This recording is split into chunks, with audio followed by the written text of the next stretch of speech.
Hello दोस्तों, एजी short hand में आप सभी का स्वागत है। यदि आप चैनल पर नए हों तो चैनल को सब्सक्राइब कर सकते हैं। डिक्टेशन 5 सेकंड बाद होगा।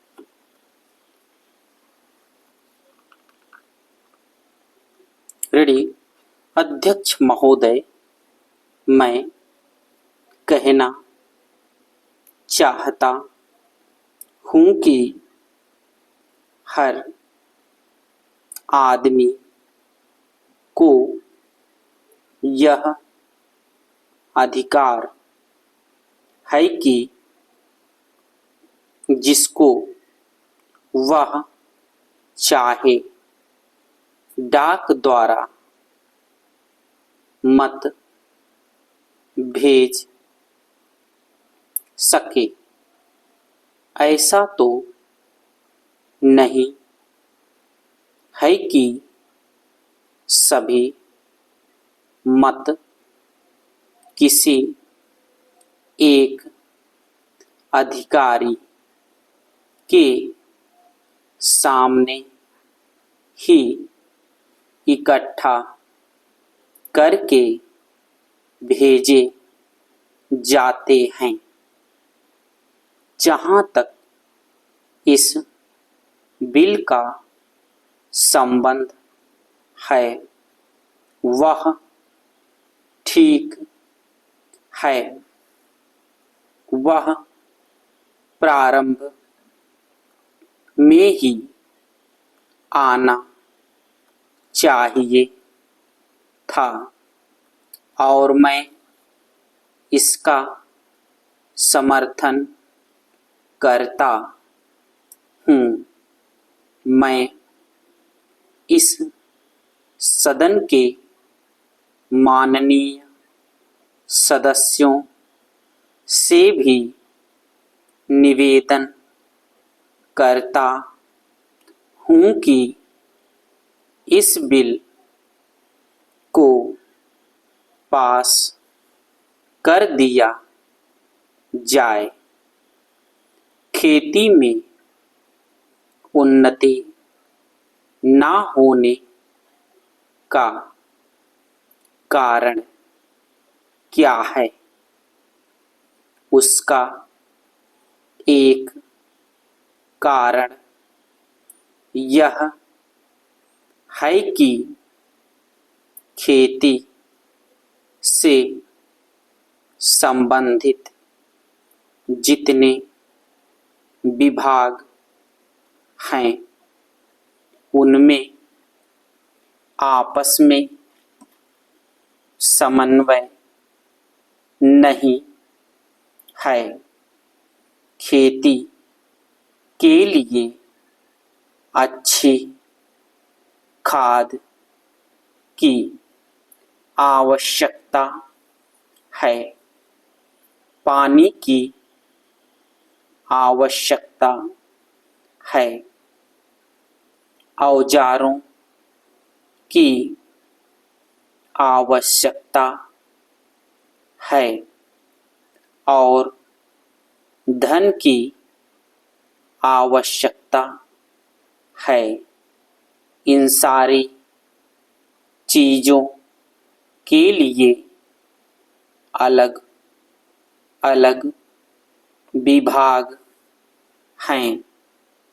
मालूम ऐसा पड़ता है कि उनका आपस में कोई संबंध नहीं है।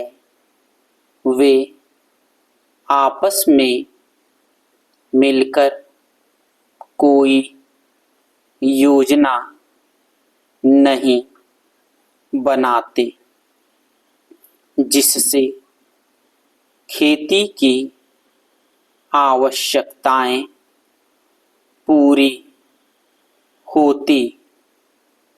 इसलिए जब तक उनमें आपस में तालमेल नहीं होगा तब तक खेती की उन्नति नहीं हो सकती है।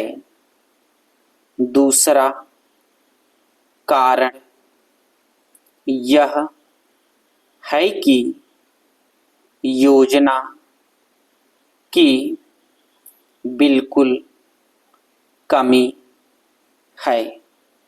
इसके अलावा कृषि कॉलेजों से निकले हुए जो स्नातक होते हैं, जो खेती की बातों को जानते हैं, उनमें से एक भी आदमी खेती करने के लिए तैयार नहीं है।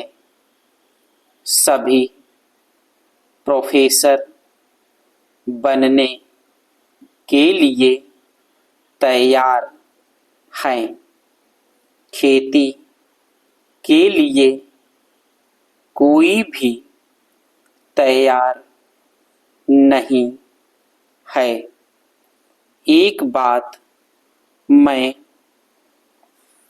माननीय मंत्री जी से विशेष रूप से कहना चाहता हूँ।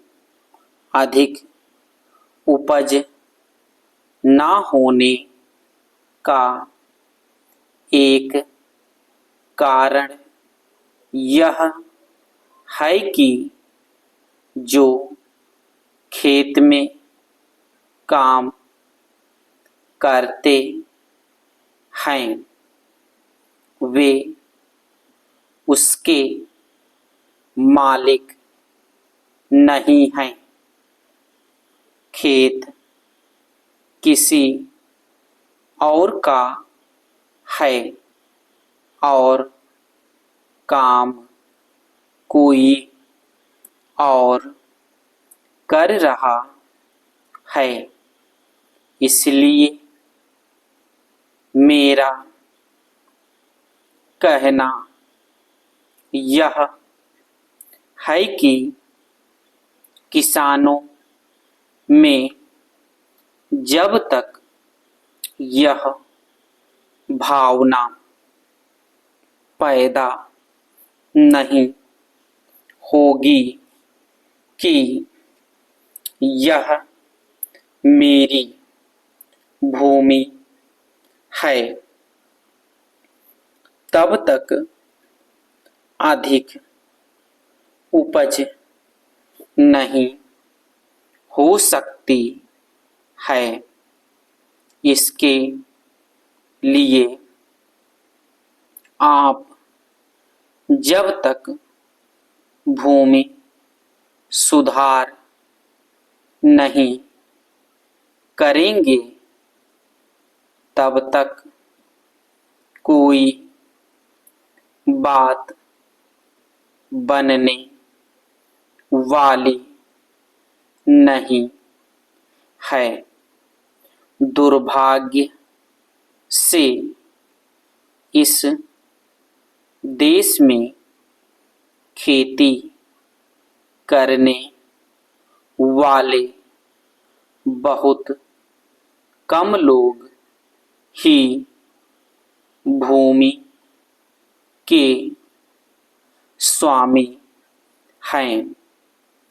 खेती की उन्नति के मूल आधार हैं पानी, खाद, बीज, धन, उपज का उचित दाम और भूमि सुधार।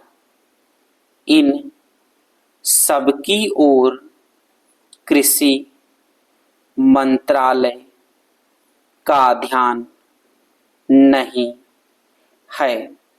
सरकार को प्रत्येक खेत को पानी और हर आदमी को काम देना सुनिश्चित करना चाहिए।